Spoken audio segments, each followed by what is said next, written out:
Welcome back to my channel guys. So this video is all about the NEET UG counseling process and all the problems related to this process which one can face. So guys, according to me, this NEET UG counseling process starts right from the day of the results which are declared by the Ministry of Education. And the declaration of results this time was on 1st November 2021. So guys, this is the day when you get your scorecard which mentions your score and your All India rank. My score was 588 and my rank was 24,365. So guys, आप जानते होंगे कि इस score में और इस rank में government college मिलना थोड़ा मुश्किल हो जाता है. सो इसके बाद आपके पास दो ऑप्शंस आते हैं. पहला ऑप्शन हमारे पास होता है to get into a private college and there are very nice very good private colleges all over India which are on par with the government colleges. और सेकेंड ऑप्शन हमारे पास होता है टू ड्रॉप अ ईयर. अब इसमें आप क्या कर सकते हैं, और एफर्ट्स डालें और अपना जो स्कोर है उसको इंक्रीज करें, बेटर करें. तो मैंने जो ऑप्शन चूज किया that was option 1, that is choosing and going for a private college.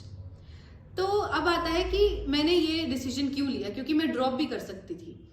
तो मेरा रीजन यही था कि मैंने अपने फर्स्ट अटेम्प्ट में अपना बेस्ट दिया था, that was my best shot. और ऐसा बिल्कुल नहीं है कि अगर मैं एक ईयर ड्रॉप कर लेती तो मैं इससे ज्यादा अपने स्कोर को इंक्रीज नहीं कर सकती थी. But it was my personal choice and dropping a year would have been a big deal for me, क्योंकि मैंने बहुत मेहनत की थी और मैं बहुत ज़्यादा इंतजार कर रही थी अपने MBBS कोर्स को स्टार्ट करने के लिए एंड टू स्टडी ऑल दो सब्जेक्ट्स जिसके लिए हम वो नीट यूजी का इतना सेक्रीफाइसिंग फेज जो है उसको सफ़र करते हैं.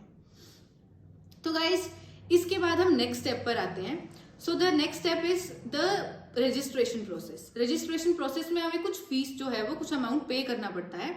तो पहले आती है हमारे पास अपनी state counselling, that is Haryana in my case. इसमें अब हमें रजिस्ट्रेशन फी पे करनी होती है. हम इस बार की जो हमने फी पे की थी दैट वाज 2500 INR. तो इसके बाद चॉइस फिलिंग स्टार्ट हो जाती है. चॉइस फिलिंग में हमें एक प्रायोरिटी लिस्ट जो है उसको प्रिपेयर करना होता है. अब इस प्रायोरिटी लिस्ट में क्या है कि हमें जो कॉलेज पसंद है वो हम सबसे ऊपर रखते हैं. जो हमारी फर्स्ट चॉइस है उसको हमारा फर्स्ट ऑर्डर मिलता है और उसके बाद ऐसे ही हम अपनी चॉइसेस को रैंक करते जाते हैं. और इसके बाद हमारे पास अलॉटमेंट लेटर आता है, यानी कि वो कॉलेजेस हमें इन्फॉर्म करते हैं कि वो अपनी सीट हमें अलॉट करते हैं या नहीं. And the same way goes the all India counselling, जिसमें हमें पहले रजिस्ट्रेशन करवानी होती है, जिसमें 2,05,000 रुपीज जो है हमें पे करने पड़े. That is the registration fee, जो हमें बाद में रिफंड हो जाती है once we get the college. So इसमें भी हमें प्रायोरिटी लिस्ट बनानी पड़ती है, जिसमें हम अपने कॉलेजेस जो हैं उनको लिस्ट करते हैं प्रायोरिटी वाइज. और कुछ बहुत अच्छे प्राइवेट कॉलेजेस हैं जिनको हमें इसमें फिल करना होता है प्रायोरिटी लिस्ट में ही गवर्नमेंट कॉलेजेस के साथ. तो कुछ कॉलेजेस जो मुझे बहुत पसंद है, like Kasturba medical college Manipal and then Kasturba medical college Mangalore which is the other branch of Manipal 1 and then Hamdard medical college in New Delhi. These are all the colleges which I had put in my list. So round 1 का allotment letter जब आया तो मुझे Kasturba medical college Manipal में seat allot हुई, क्योंकि मैंने Kasturba medical college Manipal को ही मैंगलोर और हमदर्द से ऊपर रखा था. राउंड 1 के रिजल्ट्स जो हैं वो आ चुके थे. अब इसके बाद भी मैंने चूज किया राउंड 2 के लिए वेट करना.